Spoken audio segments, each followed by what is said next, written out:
Hello everybody, it's Max McAllister from Traxxion Dynamics. Today's video we're going to show you how to perform the modifications required to your Honda factory trunk subframe so that you can use it with our any of our trunk kits. That's our trunk quick change kit or our trunk relocation kit.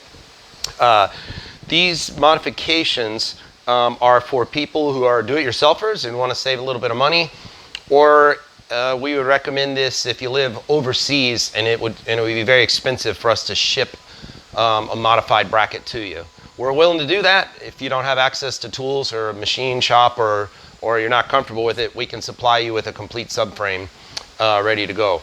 The subframe is about $175 from Honda. The work we do to it to modify it is we charge $100 for that. So if you want us to send you a ready-to-use subframe, we'll charge you that $275, and when we get your subframe back, we'll credit you we'll give you $175 back as a core charge. So that's how we handle that. So I'm going to read right from the instructions that I'll send out via email if you want. This video will be complete enough, but some people just like to have written instructions, so I'm going to read right off of those, all right? So first step, this is a stock subframe, comes off the bike in this fashion. You're going to remove the downward side mounting brackets from the subframe. Okay, these are welded in place from Honda, so you can kind of see the welds.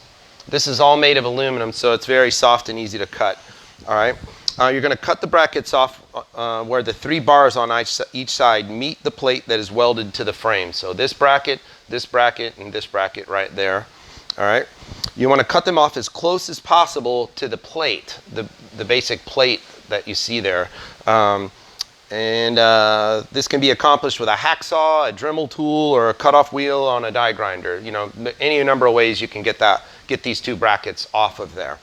Now it's going to leave 3 little nubs behind, and we need to smooth those out. So if you're fortunate enough to have a mill, you can mill them flat.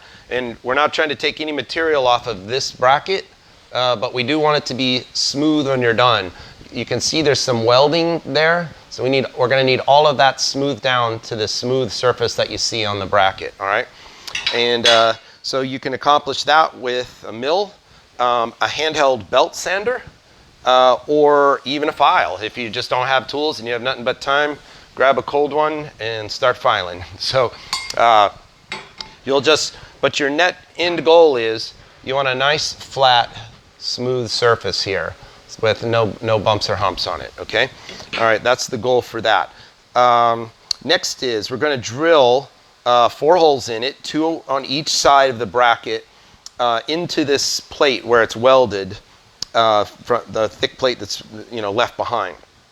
These must be precisely measured and drilled.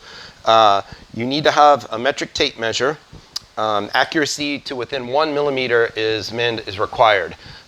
This isn't carpentry, and you can't use 16th and 1/8 inch, and it's not even close. We got to be much closer than that. All right, so you'll measure this by hooking the tape measure onto this cut beveled edge of the subframe, and just pull back.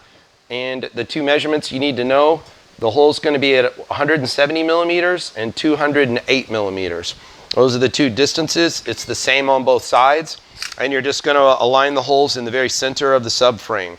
So you can use an automatic center punch to punch a hole to make sure your measurement's accurate. And then you're going to drill 9 32/2 holes. Sorry, if you're in a metric country, you'll have to find the closest metric drill bit. But these aren't super tight tolerance. We have a little room around them so that you can wiggle it to get the bolts in and stuff. So 9 32/2 holes. You're going to drill straight and completely through. If you have a drill press, that's best. But if you're using a hand drill, you just have to make very good attention that you're drilling very straight down through the part. You're going to drill through the whole box section of the part, both sides, okay? So your hole's going to go all the way through, okay? And this is hollow box section tubing, all right? Aluminum tubing. Once you've got the 4 holes drilled, you're going to turn the part over. On the top side, you're going to open the holes up to 7/16 inches, but only through one side, through the top side. Do not drill all the way through with the 7/16 drill bit, or you'll ruin the subframe. So what it's going to happen when we're done is the bolts, and we have a collar that goes down into that hole. The bolt is actually going to bolt your trunk through this thick metal plate here, and we didn't want to put it on the box section tubing and crush the box section tube. So this hole is to make space for us to put a collar and a bolt down through. All right, so when you're done, deburr the holes real nice and clean and try and blow and get the junk out. You know, you can tap it through the end and get all the chips out. You'll mask off the areas that are now unpainted, and just use gloss black enamel spray paint on it, clean it real good. And that's just for basic corrosion protection. And at that point, you're all set and you're ready to rock. So what we're after when we're done, you can see the images, stock Honda one.